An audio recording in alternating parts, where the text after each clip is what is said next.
posso andar para o lado do mal. Então, como nós fazemos escolhas, a gente percebe que quanto mais atrasado, quanto mais imperfeito o espírito, mais ele precisa de um tempo maior para que ele possa aprender, para que ele possa fazer aprendizado. Vamos olhar a nossa volta. Às vezes nós vemos pessoas adultas, que não estão maduras, fazem coisas que uma pessoa mais jovem, numa pessoa mais jovem seria aceitável.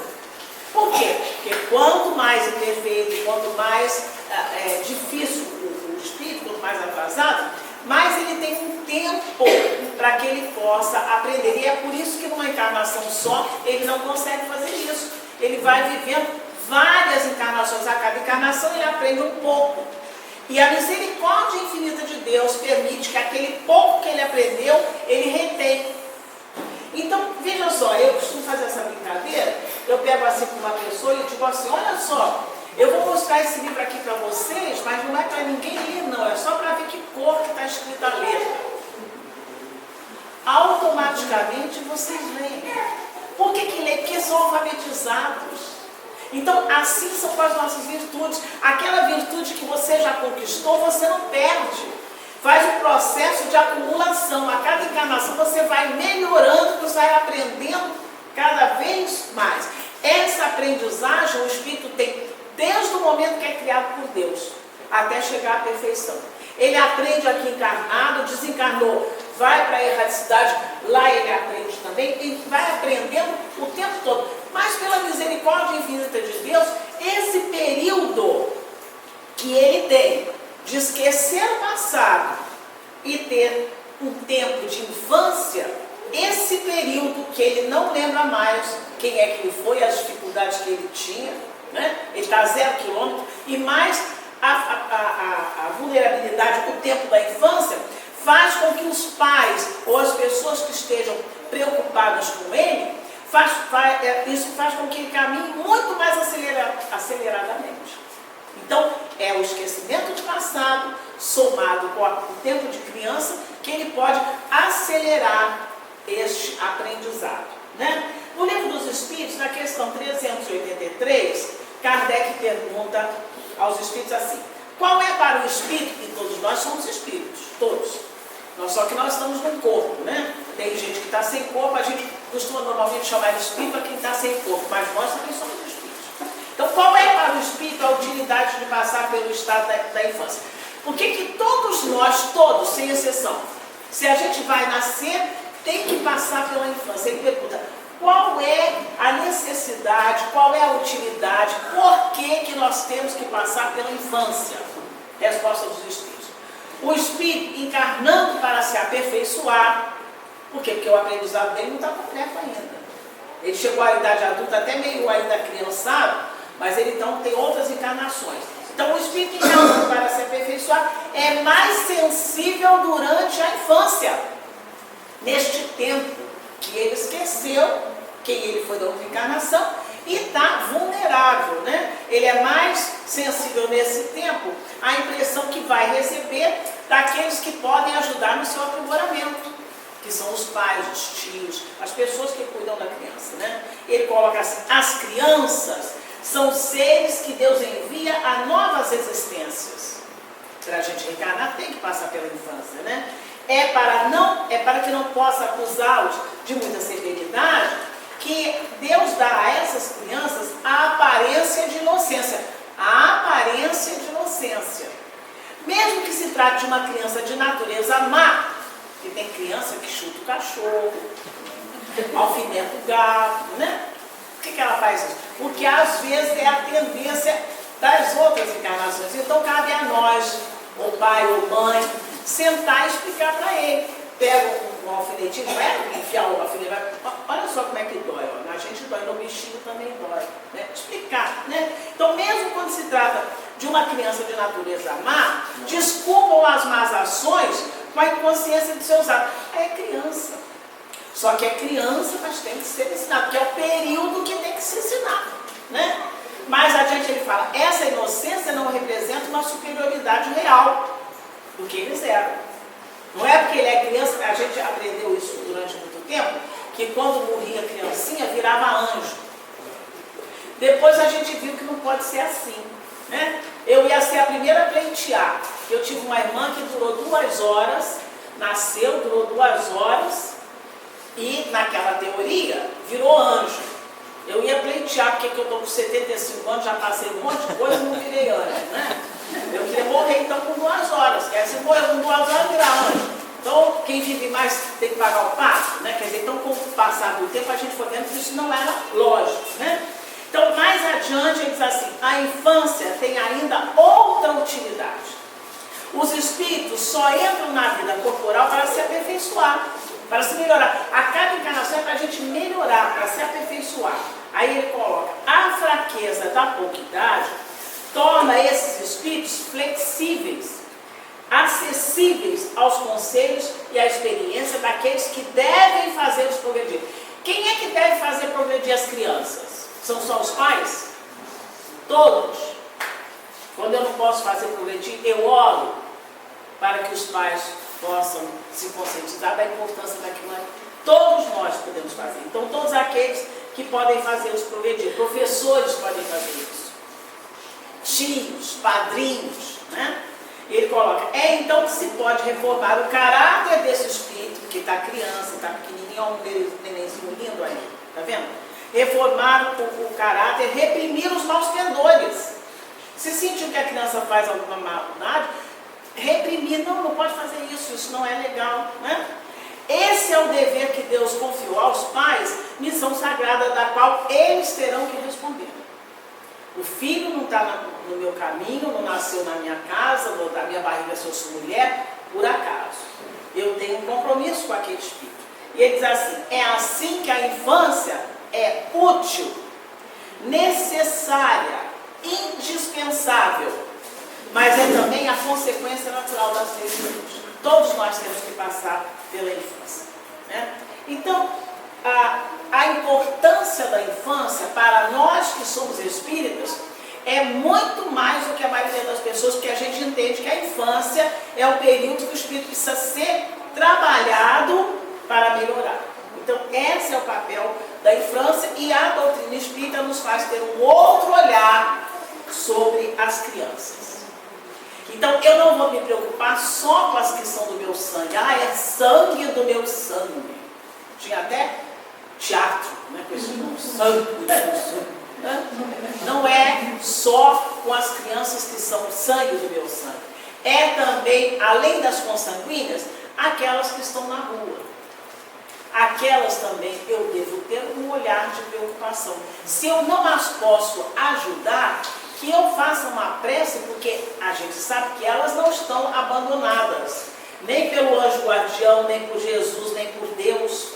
Mas elas não entendem isso e precisam que alguém, pelo menos, ore por elas, para fortalecer o anjo guardião que as ajuda, né? Então, esse olhar deve ser um olhar mais amplo. Mas, meus amigos, a orfandade não é só porque não tem pai e mãe. A orfandade é também a privação de assistência. É a falta de assistência, né? E como é que é essa falta de assistência? É quando há um desinteresse dos adultos em relação à criança. E olha, não é para ficar malhando quem quer que seja, não. Há um desinteresse que agora nem é tanto, mas eu tenho 75 anos, quando eu era criança, não é que meus pais fossem irresponsáveis, muito pelo contrário. Meus pais tiveram 7 filhos que criaram, que educaram, tudo direitinho. Mas havia naquela época uma espécie de desinteresse. A criança, a gente não conversava com pai e mãe, acredita? Pode acreditar isso? A gente não conversava. A gente era como se fosse uma cadeira. Quando precisava da cadeira, vem cadeira. Quando não precisava da cadeira, a cadeira saía. Era só estar começando adulto, que a mãe da gente olhava pra gente assim, ó. A gente saía de perto. Então a gente era assim, bem panaca, porque eu não sabia nada do que acontecia. Nada do que acontecia. Hoje em dia é muito melhor, porque os pais se interessam. Os pais perguntam que as crianças fizeram na escola, né? Eu me lembro que a minha mãe, com 7 filhas para poder cuidar, ela raramente ia à escola, não tinha tempo. Tinha que lavar não sei quantos uniformes, fazer não sei quantas comidas. Não tinha tempo. Então havia esse desinteresse, que é uma espécie de privação de assistência, esse desinteresse dos adultos naquela época com relação à criança. É claro que ainda existe hoje, mas havia também o abandono, e isso também pode acontecer agora, que pode passar uma criança mesmo que seus pais estejam vivos. Mesmo que seus pais estejam vivos. A criança pode se sentir abandonada se os pais nunca têm tempo para conversar, para falar. Porque na minha época não se usava isso. A gente, criança era uma coisa, adulto era outra. E não, eu, às vezes, tenho uma vontade enorme, se eu pudesse, né, talvez uma outra encarnação, de conversar com meu pai, que era uma pessoa interessante. Hoje eu vejo, com 75 anos, quanto meu pai era interessante. Mas não tive. Não tive essa chance, não se usava isso, né? Meu pai chegava do trabalho, sentava e ia ler o jornal. E a gente não atrapalhava pai e mãe, entre aspas. Não atrapalhava, né? Eles tinham a dele lá e a gente não tinha esse tipo de coisa. Não era, hoje em dia é bem diferente. Mas você tem ainda pessoas que têm essa necessidade, pais e mães que têm essa necessidade de ter um espaço só para eles. O que ninguém está condenando, a gente está só mostrando que normalmente a gente tem uma visão diferente com relação à doutrina espírita. Então, há órfãos que os pais vivem. São pais displicentes, fale, meu amigo. Não, hoje tem a questão das redes sociais. Não, pode falar. As redes sociais, as pessoas preferem se comunicar pelas redes sociais do que conversar, às vezes em família. Né? Hoje mesmo, meu neto chegou e eu perguntei a ele, e aí, como é que foi? Normal, né? A pessoa está chegando na nossa casa, e aí ele tinha ido fazer uma entrevista e tudo, eu perguntei, e aí, como é que foi? Estou a fim de falar não.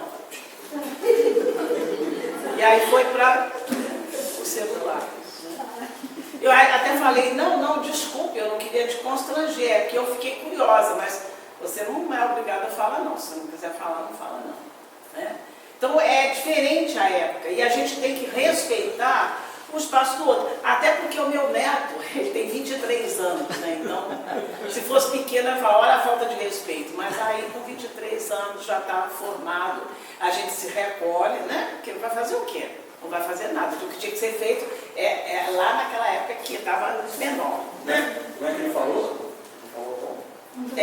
Não estou afim, um negócio assim, não estou afim, não estou afim de falar não. Não está afim, a pessoa não vai. Eu falei, não vou te constranger. Né? Por que eu vou constranger a pessoa se ela não está afim de falar? Né? Depois ele mesmo, porque eu estou dizendo, a gente não precisa, meus amigos, gritar um no outro. Eu só falei, desculpe, meu filho, eu não queria te constranger. Aí fiquei calada. Aí ele foi lá em casa, almoçou. A comida que eu fiz, é claro. Almoçou. Depois do almoço, aí ele perguntou assim, como é que foi quando você tirou sua carteira? Aí eu falei, sim. Foi assim, porque ele vai tirar a carteira e tinha ido para essa entrevista, né? Acho que ele ficou sem graça da sapatada que me deu, e depois ele mesmo puxou conversa. Aí eu fiz de conta que não tinha levado a sapatada, é claro, e conversei normalmente, porque não adianta você bater de frente, é pior, né? Você vê, ele foi refletir que não é maluco. Eu perguntei uma coisa toda alegre, como é que foi? Aí eu, tô afim de falar, não. Tudo bem, a gente deixa eu falar, né? Fazer o quê? Então, às vezes, os pais, olha a palavra que a gente vai usar, displicentes, são displicentes. Quem é um pai displicente? É um pai que é irresponsável? Não é pai irresponsável. A palavra displicente não é necessariamente um pai, ele é bem como displicente ou imaturo. O displicente não é irresponsável, nem o imaturo é um pai jovem. Não é necessariamente. Mas esse tipo de pai, que ou é de pais e mães, né? Que é displicente ou é imaturo, falta a eles duas coisas que são importantíssimas no caso de sermos pais e mães. Que é, falta a maturidade da atenção, não tem ainda o entendimento de quanto uma criança precisa de atenção. Uma criança precisa de atenção quase todo o tempo. É quase todo o tempo, é praticamente tempo integral. Até uma brincadeira que fala, cochilou, a criança faz alguma coisa, né? Ela precisa falar. Pode falar. Meu nome é Maria Luísa.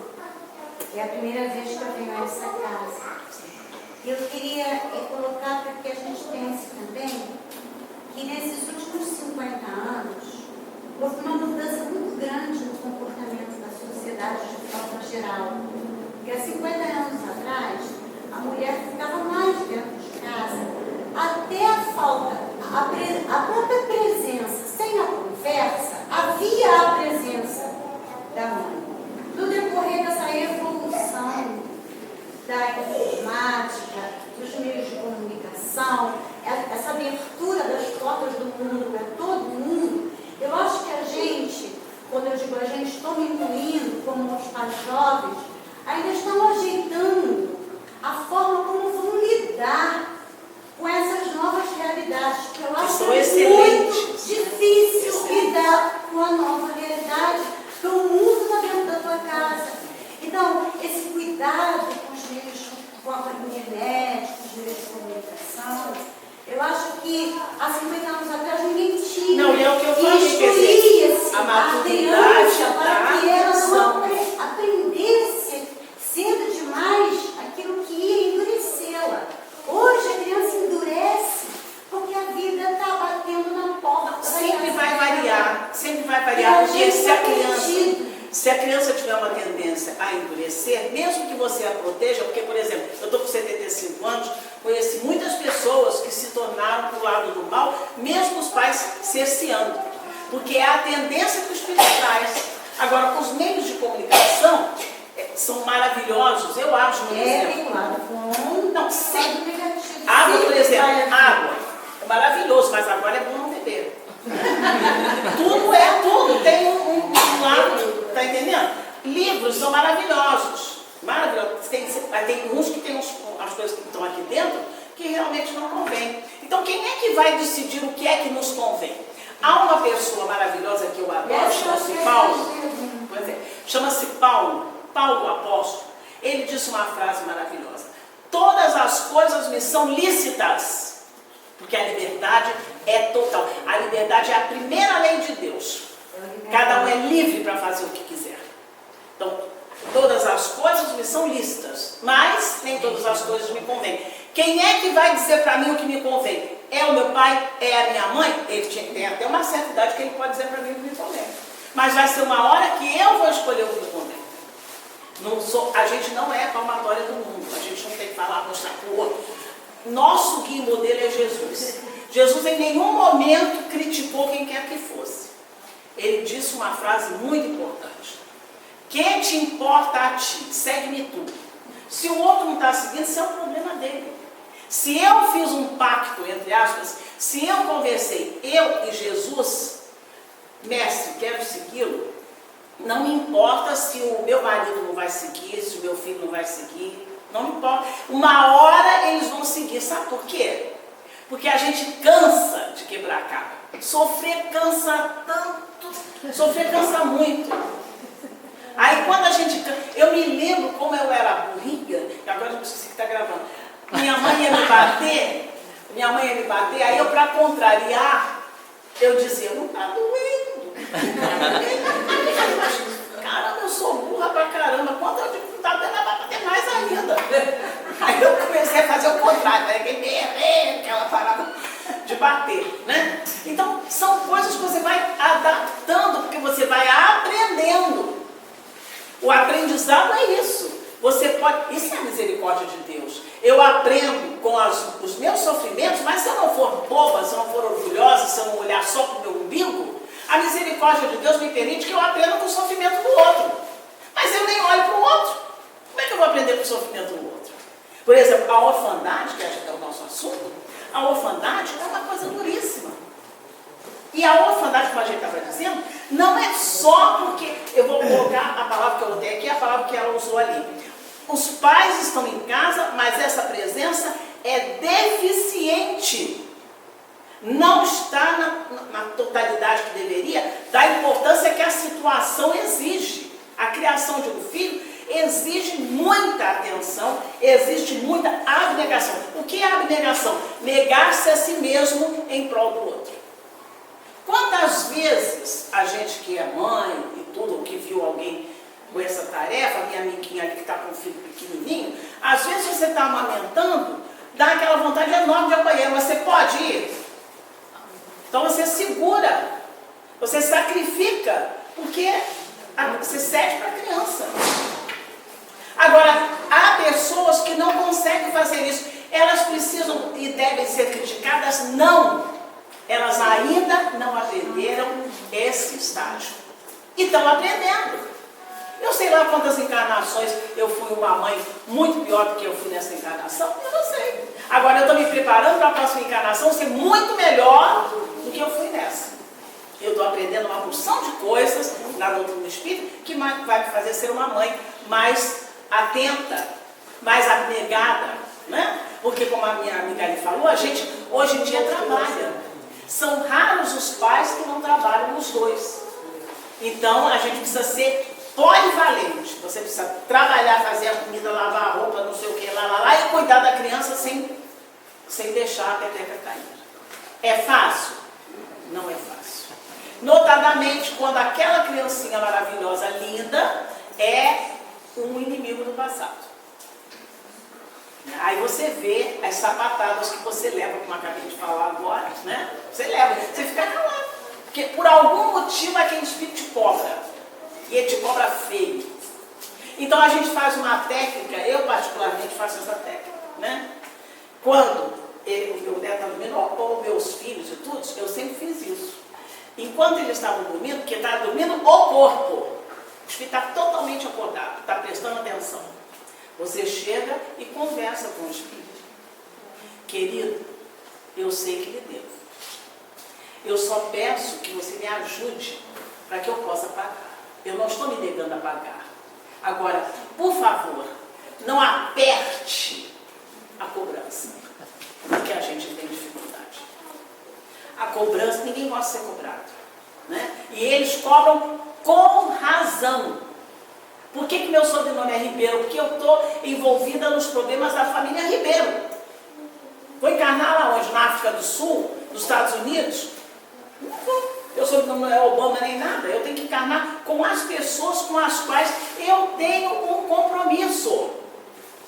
Elas comigo e eu com elas, né? Então muitos olham para a criança como se fosse, na minha época era assim, como se fosse um adulto pequeno. A criança não é um adulto pequeno. Ela é um espírito imortal. Mas o fato dela estar num corpo pequeno, ela não é um adulto pequeno. Ela é um espírito moldando-se nesse corpo pequeno para se tornar um adulto. E é nesse período que a gente vai consertar as coisas que precisam ser consertadas, né? Os pais muitas vezes estão presentes, mas só a presença não é suficiente. Precisa mais de atenção e de abnegação. No Livro dos Espíritos, na questão 582, Kardec pergunta assim aos Espíritos: pode-se considerar a paternidade como uma missão? O fato de eu ter meu filho para cuidar e o meu marido ter também aquela criança para a gente cuidar ali, isso é uma missão ou é assim como Deus criou batata? A gente cria de qualquer maneira, né? Respostas. É, sem contestação, uma missão.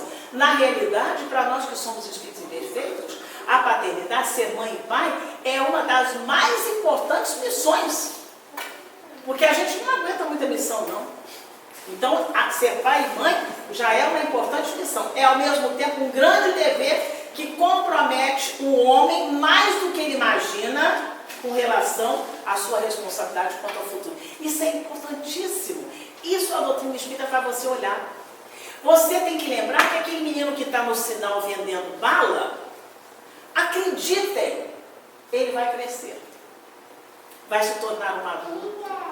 E como adulto, ele vai querer ter uma pessoa que ele ame, que ele faça sexo, ele vai naturalmente ter filhos. Então, todo aquele que eu vejo pequeno, esses pequenos que eu estou vendo aqui, todos serão adultos e estarão resolvendo os problemas do nosso bairro, do nosso estado, do nosso país, porque nós estaremos do outro lado. Então, se a gente não investir na infância, nós vamos ficar na mão de pessoas que não têm condição de reger as coisas. Olha o perigo. Então, qualquer país que tenha um pouquinho de conhecimento, ele vai investir na infância. A gente vê, por exemplo, nós temos a Noruega, que hoje em dia é o bambambam do mundo, é o país com a maior qualidade de vida, é a Noruega, mas a Finlândia, que é relativamente perto, está investindo tanto, tem 20 e poucos anos que ela está investindo na educação maciçamente, e ela já está nivelando com a Noruega. Isso significa o quê? Essas pessoas que estão virando adultos já têm essa mentalidade, os que vêm aqui já têm essa mentalidade, e isso é que vai fazer a pátria, o país melhorar. Porque se investiu aonde? Na criança, porque nós estamos morrendo. Eu tenho 75 anos, sei lá quanto tempo eu duro, né? Tem que investir. Aí o meu neto me dá a sapatada e ele fica sem graça porque eu não revido. Aí ele vai pensar e resolve naturalmente tratar as coisas direito. Então ele continua aqui dizendo assim: Deus colocou a criança sob a tutela de seus pais para que estes dirijam essa criança no caminho do bem e facilitou a tarefa, dando a essa criança um organismo débil e delicado que o torna acessível a todas as impressões. Entretanto, aos que se preocupam, o livro está escrito em 1857, e aí entra a parte que você falou, aos que se preocupam em aprumar as árvores do seu jardim, que naquela época era assim um tempo enorme que se gastava no jardim, né? Hoje é na internet. Então ele coloca: há pais que se preocupam em aprumar as árvores do seu jardim, em fazer suas árvores dar bons frutos, porque endireitar o caráter do filho. Hoje em dia nem tem jardim, né? A gente mora em casas que às vezes não tem nem um espaço assim para a gente fazer nada. Mas a pessoa fica lá, no Face, não sei o que lá. Então gasta-se um tempo enorme no telefone falando cidadãos, né? Então, aqui ele fala só das árvores, aprumar as árvores do seu jardim. Aí a gente coloca: se o filho sucumbir por responsabilidade dos pais, suportarão a dor e o sofrimento do filho na vida futura. E esses sofrimentos vão recair sobre nós. Por exemplo, eu tenho uma amiga que ela sempre falou para o filho dela: vai estudar. E ela mesma ficava no portão, que naquela época não tinha Facebook, ela ficava no portão, conversando, falando da vizinhança toda. E a criança não estudava. Então, hoje em dia, ela está na minha idade, e o filho tem 50 anos, não consegue um emprego direito porque só fez até a 4ª série. Hoje em dia, para o 2º grau, ou seja, com o ensino médio, já é difícil você achar um emprego. Então, vocês estão vendo? Então, aquela falta de cuidado, né, aquela deixa para lá, fez com que hoje o filho esteja na dependência dela. A hora que ela fechar os olhos, como é que vai ser? Entendeu? Então, não tem pais que fazem tudo direitinho? Felizmente tem. Felizmente tem. Há pais que são conscientes e amorosos. Há pais que são esforçados e abnegados. Porque são duas coisas difíceis de fazer. Você se esforçar e negar-se a si mesmo em prol de um filho, né? Há pais que assumem seus filhos e assumem até filhos que não geraram. Eu tenho uma amiga que ela teve 4 filhos e criou 4 outras crianças que não eram filhos. Como filhos. Impressionante. Porque aí a pessoa diz: ah, não é meu filho, sei lá, né? Essas tendências. Às vezes o nosso filho tem muito mais vícios que um filho que não é consanguíneo. Isso é uma coisa que se chama, um nome muito feio, pré-conceito. Você conceitua, não é o meu sangue. Não pode ser assim. Nós somos espíritos, né? Então, é preciso que a gente entenda que asilos, orfanatos, nunca, jamais vai extinguir a orfandade. Porque a orfandade, como eu falei para vocês, é a sensação de estar só, né? A sensação. Na realidade, asilos e orfanatos atestam, não a caridade, está no asilo, está no orfanato, não está na rua, está no orfanato, atestam a dureza dos nossos corações. Porque se a gente não fosse um coração tão duro, provavelmente a gente pegava e trazia para a gente criar, e se a gente não criasse, iria no asilo, pelo menos uma vez por mês, tomar conta, entre aspas, cuidar daquela criança, conversar com aquela criança, que às vezes há grupos que fazem isso, né? Então, há crianças que são, você olha, maltrapilhas, há crianças que estão sem pão, sem lar, sem teto, às vezes você vê cheirando colo, né? Sem estímulo, a criança está sem estímulo à renovação. Ela reencarna para isso.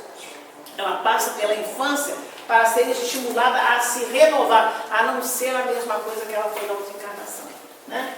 Então, ela contrasta essas crianças que eu vejo na rua, dormindo no chão, dessa forma, elas contrastam, essas crianças, principalmente na Zona Sul, você vê isso, é um contraste enorme daquelas crianças deitadas debaixo de marquesas, contrasta com os animaizinhos de estimação.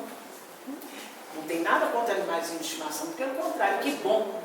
Na minha época, quando eu era criança, a gente não tinha assim, tinha cachorro em casa, mas o cachorro comia o resto da comida, era assim, era tudo diferente.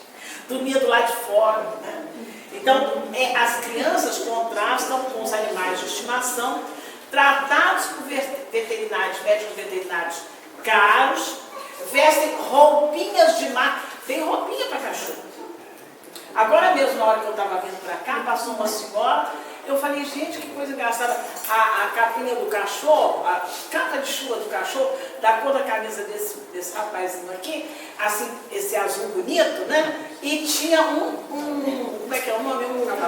Capuz, só que como não estava chovendo naquela hora, o capuz estava para trás. Eu cheguei, parei, disfarcei assim para olhar bem, quer dizer, era aquela capinha, igualzinho de escola, com aquele capuzinho. Eu falei, olha, mas isso ficava bem mesmo com uma criança que estivesse na rua, porque eu não sei se vocês estão sabendo, pelo menos eu não vejo televisão há uns 30 anos, mas me disseram que há condomínios que na calçada estão botando um cano. Diz que passou na televisão, eu não sei se estou falando, disseram que é verdade. Bota um cano com os furos e de noite liga aquele cano para ficar pingando água para a pessoa não ficar deitada naquela marquise. Aí a gente pergunta, e se fosse eu, gostaria? Então, isso a gente tem que prestar atenção, porque isso chama-se maldade, isso chama-se coração duro, isso é preconceito. Porque está me atrapalhando. Então, se a pessoa tem esse pensamento, ela pode ser tudo, exceto cristão. Ela não é cristã. Pode botar aquela camiseta linda, assim, escrito fé, Cristo, não importa. Este pensamento não é um pensamento cristão. O pensamento cristão é olhar o outro como meu irmão. Não há separação alguma. Somos todos filhos do mesmo Pai. Não importa onde a gente tenha nascido, né? Então, contrasta e você vê com roupinhas de marca, você vê o tratamento de beleza semanalmente, né? Deixa eu ver o tempo que eu tenho. Eu quero ler rapidamente. Há um livro que chama-se Encontros, se encontra, é um livro bem velhinho. Mas ele tem uma história aqui muito interessante, que eu vou contar para vocês. Eu gostaria de saber contar a história, mas eu não sei, eu vou ter que ler aqui. Chama-se O Fator Humano. O Fator Humano. Simval era um senhor que era de uma casa espírita. Simval, impressionados com a morte de Antônio, um trombadinha de 13 anos. Trombadinha, sei lá quais são os nomes que dão, né? Um trombadinha de 13 anos nas proximidades de sua casa. Esse menino fora baleado pela polícia após um assalto. Na reunião mediúnica da casa espírita dele, ele perguntou se podia perguntar ao mentor do menino o que é que tinha acontecido. A solicitação foi atendida porque viu que ele não era por curiosidade. Daqui a pouco aparece Bento. Bento era o espírito que era protetor do Antônio, que tinha sido morto com 13 anos. Aparece Bento. E aí o Simval, que tinha ficado preocupado com o garoto com 13 anos, morto, baleado ali, né? A tal da bala perdida, ele pergunta: Antônio, que é um menino de 13 anos, veio para essa existência, reencarnou para pouco tempo, ele tinha que morrer com 13 anos? Resposta do mentor do menino: a intenção era situar Antônio na Terra por aproximadamente 6 decênios. Ele viveria, o planejamento dele era para morrer com 60 anos, morreu com 13. Aí ele pergunta: poderia nos dizer sobre o planejamento do Antônio? Como é que foi feito o planejamento do Antônio? Aí o mentor do menino que morreu disse: não houve possibilidade de fazer uma ampla planificação para as experiências do Antônio, por faltar disciplina, é um espírito ainda com problemas, né? Faltar a Antônio disciplina e discernimento necessário para assumir compromissos. É o tal do espírito que eu digo que às vezes fica adulto, mas não consegue assumir compromisso. O comprometimento é ainda do espírito que tem dificuldades ainda. Aí, esse é o mentor dele explicando: enfrentamos muitas dificuldades, a começar por Rita, a sua mãe. Rita, a mãe do Antônio, né? Trabalhamos durante meses com ela pelos condutos da inspiração, buscando tirar dela a ideia de abortar. A primeira coisa que ela pensou foi abortar, que aquele filho ali ia atrapalhar. Se não queria um filho, que o entregasse numa casa que pudesse adotá-lo. Aí ele pergunta: já havia uma escolha para esses pais adotivos? Resposta: seriam Gaudêncio e Nádia, companheiros de Antônio de outras existências. A condição de filho adotivo para Antônio seria uma preciosa experiência. Ele teria muito sucesso se Gaudêncio e Nádia o adotassem. Aí ele pergunta: e como é que foi o encontro quando a mãe dele deixou ele na porta dos dois, do Gaudêncio e da Nádia, né? Aí ele disse: logo após o nascimento do menino, guiamos Nádia para o lar escolhido, né? Aí ele perguntou assim: mas Gaudêncio e Nádia emocionaram-se no primeiro momento com a criança. Bota uma criança na porta de alguém, no início a pessoa fica: ah, que maravilha! E ainda mais que eles tinham 2 filhos, o Gaudêncio e a Nádia tinham 2 filhos que todo mundo ficou empolgado, né? E aí ele pergunta, ele diz: mas contudo, e parou. Aí o Simão pergunta: houve problemas? Ele diz: simplesmente Gaudêncio e Nádia desistiram, empolgados por várias dúvidas, e consideraram que o novo filho representaria mais trabalho, maiores responsabilidades, não era o próprio sangue. Durante anos tentamos localizar Antônio em outro lar. Sabíamos que sem uma família disposta a ampará-lo, ele teria muitas dificuldades a superar suas fraquezas. Imaturo, sem a ajuda de pais, ele seria tentado a resolver seus problemas partindo para a delinquência. E foi exatamente o que aconteceu desde os 9 anos, quando Antônio fugiu do orfanato onde foi internado. Aí ele pergunta assim: era da vontade de Deus a adoção por Gaudêncio e Nádia? Era para Gaudêncio e Nádia ter adotado o menino? Ele disse: sem dúvida. Aí ele pergunta: mas então por que não deu certo? Se era para eles adotarem, por que não deu certo? Ele responde, o mentor do menino: Deus otorgou ao homem o livre-arbítrio, a fim de que cada um seja responsável pelos seus atos, né? Por isso, o cumprimento dos desígnios divinos depende da boa vontade dos homens. Era talvez cenário, mas eles tinham que querer, não ia se obrigar a ele, né? Aí ele pergunta: isso significa que todo o planejamento da espiritualidade maior nesse sentido há sempre que se considerar o fator humano? É para ser, mas e se eu não quiser? Então, em todo planejamento tem que se considerar o fator humano? Diz ele, responde assim: sim. E aí reside o grande problema, porquanto os homens sensibilizam-se ante os apelos de Deus, mas se deixam seduzir pelas suas próprias vacilações. Mais adiante ele pergunta: é frequente o descumprimento da vontade divina em relação às crianças que nascem na terra? Tem muita gente, adulto, que tem que tomar conta de criança e resolve não tomar conta de criança, né? É frequente o descumprimento? Resposta. Para saber exatamente, basta calcular a quantidade de crianças com problemas semelhantes ao de Antônio. Olha pela rua. Aí ele vai dizer, toda criança abandonada exprime o fator humano que se distanciou dos problemas de Deus. Aí ele pergunta, e agora? Quanto a Antônio, o que vai acontecer com o Antônio? Aí ele diz, no momento ele experimenta grande turbação mental e está numa instituição socorrista na espiritualidade. Oportunamente tentaremos nova experiência para ele na carne, ele vai reencarnar, buscando sensibilizar outras almas generosas que se disponham a amparar.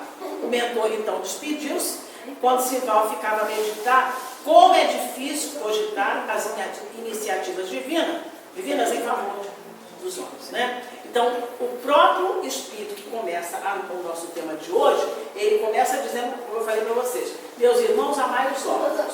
Se soubesses quanto é triste ser só e abandonado, principalmente na criança, na infância, ele fala uma frase muito interessante, quando diz assim, Deus permite que haja órfãos para nos animar a nós, para lhes servirmos de paz. Às vezes você não precisa levar para dentro da sua casa. Às vezes você pode ver alguém vendendo uma bala no sinal e orar por aquela pessoa, por aquela criança, para que ela possa ouvir o seu anjo guardião. Não se deixar levar pelas tentações que aparecem todo o tempo diante dela. Nós temos uma responsabilidade em relação a isso.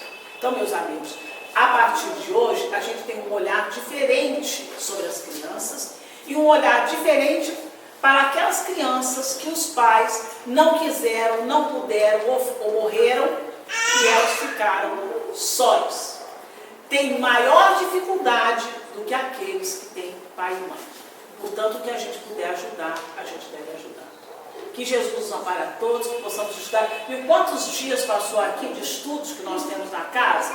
A gente se inscreva para estudar. É diferente da gente conversar assim na palestra. Durante o curso nós podemos estudar, a gente lê as perguntas e respostas e vê o que é que os Espíritos nos ensinam. Porque a gente vai se convencer, não é porque eu estou falando, é se você está lendo e o que está sendo falado, você entende que é possível aceitar. Assim é que a gente se torna espírita. Não é porque fulano me falou, que vai para o inferno, que vai para o céu. Isso não importa. Importa se o que eu estou estudando tem a ver com o que a ciência completa. É isso que a gente vê pelo mundo. Então, que Jesus nos ampare a todos, que possamos estudar a doutrina espírita. Obrigada pela paciência. Cada um.